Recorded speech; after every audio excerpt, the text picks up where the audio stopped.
جی نعیم بھائی، سب سے پہلے یہ بتائیے گا کیا الیکشن میں خان صاحب جیل کے اندر ہوں گے یا باہر ہوں گے؟ دیکھیں، بات یہ ہے کہ پلان جو انہوں نے بنایا ہوا ہے وہ اسی طرح سے بنایا ہوا ہے. آپ یہ دیکھ رہے ہیں کہ کس طرح سے جو سائفر کیس کے اندر ٹرائل چلایا جا رہا ہے تیزی سے، اس کو بھی دیکھ لیں اور باقی کیسز کو بھی دیکھ لیں. تو ان کا پلان یہ ہے کہ خان صاحب کو اندر رکھا جائے، لیکن اب عدالتوں کے اوپر امتحان ہے اور ہم عدالتوں کا دروازہ کھٹکھٹا رہے ہیں. سپریم کورٹ سے ضمانت کے حوالے سے رجوع کیا جا رہا ہے کہ عمران خان صاحب کو بیل جو ہے اس کیس کے اندر as a matter of right ملنی چاہیے. اب تک کیوں نہیں ملی؟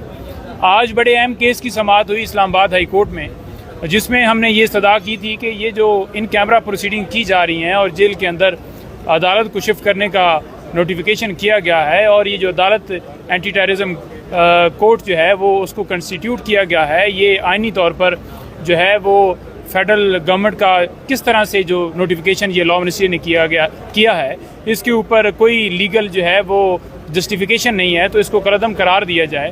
تو آج عدالت جو ہے مطمئن نظر آئی اور عدالت کو بتایا گیا کہ فیڈرل گورنمنٹ کا یہ مطلب نہیں ہوتا کہ ایک لا منسٹری جو نوٹیفیکیشن کر دے، اس میں چیف صاحب کی بھی جو ہے باقاعدہ طور پر اپروول وہ چاہیے ہوتی ہے، اور ایسا کوئی پروسیس نہیں کیا گیا. ایسا تو پورے پاکستان کے اندر پھر جتنی کورٹس ہیں تمام کو ہی کوئی لا منسٹری جب مرضی چاہے گی ایک آرڈر کرے گی اور ایک عدالت مختص کر دے گی.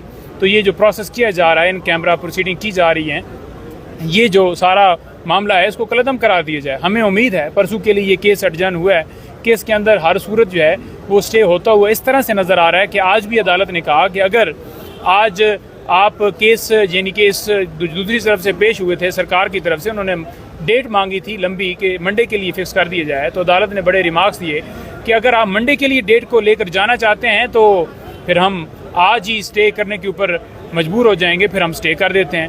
تو پھر وہ بیک ہوئے اور انہوں نے کہا جی کہ پرسوں کے لیے ڈیٹ فکس کر دی جائے. تو عدالت دیکھنے میں کنونس نظر آئی کیونکہ یہ نوٹیفیکیشن جو ہے وہ بنتا نہیں تھا، اور ان کیمرہ پروسیڈنگ جس طرح سے چلائی جا رہی ہے، آج 5 گواہوں کے حوالے سے ڈیٹ مختص تھی، جس میں گواہ جو ہیں وہ کوئی اس میں انہوں نے اپنے بیانات قلم بند نہیں کروائے. لیکن دوسری طرف دیکھا جائے تو بڑا واضح طور پر جو ہماری درخواستیں دی گئی تھیں کہ ایک تو سائفر جو ہے وہ دیا جائے، اس کی کاپی دی جائے جو کہ چلان کے ساتھ لگی نہیں ہے، جو کہ مدعا ہے، جو کہ انہوں نے کہا ہے کہ انہوں نے چوری کیا ہے، وہ چلان کا حصہ ہونا چاہیے، جو کہ ہمارے اوپر الزام ہے.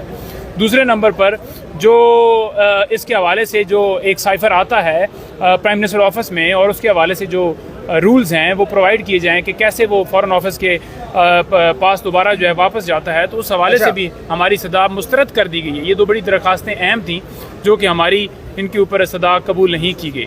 تو جب تک ڈاکومنٹس جو ہیں کیس کے ریلیٹڈ نہیں دیے جائیں گے، تب تک کیس کیسے آگے بڑھایا جا سکتا ہے؟ 94 جو سیکشن ہے CRPC کا، اس کے تحت یہ درخواستیں دی گئی تھیں، لیکن اس کے اندر کوئی ہماری نعیم حیدر پنجوتا صاحب، اگر پرسوں آپ کے حق میں فیصلہ آ جاتا ہے اور یہ سائفر کیس کی اب تک کی جو سماعت ہوئی ہے، کارروائی ہوئی ہے، اس کو کالعدم قرار دیا جاتا ہے، تو یہ تو بہت بڑی جیت ہوگی. تو کیا خان صاحب پھر باہر آ سکیں گے؟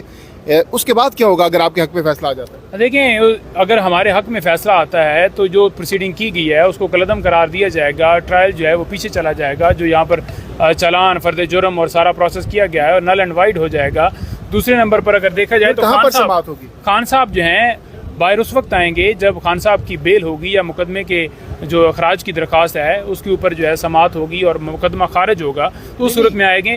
اس ٹرائل کو کے اوپر جو ہے وہ کالعدم قرار دینے کے حوالے سے عمران خان صاحب کی جو بیل ہے اس کے اوپر اس طرح سے نہیں ہوگا. سائفر کیس پہ کہاں سے شروع ہوگا؟ پھر اس کا نیکسٹ آپ کہہ رہے ہیں نا ریورس ہو جائیں گی تمام تر چیزیں، تو اس کے بعد بگننگ دوبارہ سے کہاں سے ہوگی؟ کیا وہ اوپن ٹرائل ہوگا؟ پھر اوپن جس طرح نارمل کورٹس میں کیسز ہوتے ہیں اس طرح ہوں گے؟ پھر دیکھیں، یہ تو معاملہ اب کورٹ کے سامنے پینڈنگ ہے. کورٹ ڈیسائیڈ کرے گی کہ کہاں سے یہ شروع کیا جاتا ہے. لیکن دیکھنا یہ ہے کہ ایک عدالت کنسٹیٹیوٹ کی گئی ہے جو کہ بالکل غیر قانونی طور پر ایک آرڈر کیا گیا ہے، جس کو ہم نے کالعدم قرار دینے کے لیے رجوع کیا تھا. تو اس کے اوپر عدالت کے سامنے یہ معاملہ پینڈنگ ہے، عدالت دیکھے گی، جو کہ آج واضح طور پر ریمارک سے نظر ہمیں آیا ہے کہ عدالت کو سمجھ آ گئی ہے کہ واقعی یہ نوٹیفیکیشن نہیں کیا جا سکتا تھا. اور فیڈرل گورنمنٹ کے حوالے سے بڑا مصطفیٰ امپیکس کیس واضح ہے، جس میں فیڈرل گورنمنٹ کا مطلب یہ ہے کہ جو کیبنٹ ہوتی ہے اس کو فیڈرل یعنی کہ اس کے اندر باقاعدہ طور پر کیا ایسی منظوری لی گئی ہے، کیبنٹ کے سامنے یہ معاملہ رکھا گیا ہے. تو ایسا تو کوئی جو ہے پروسیس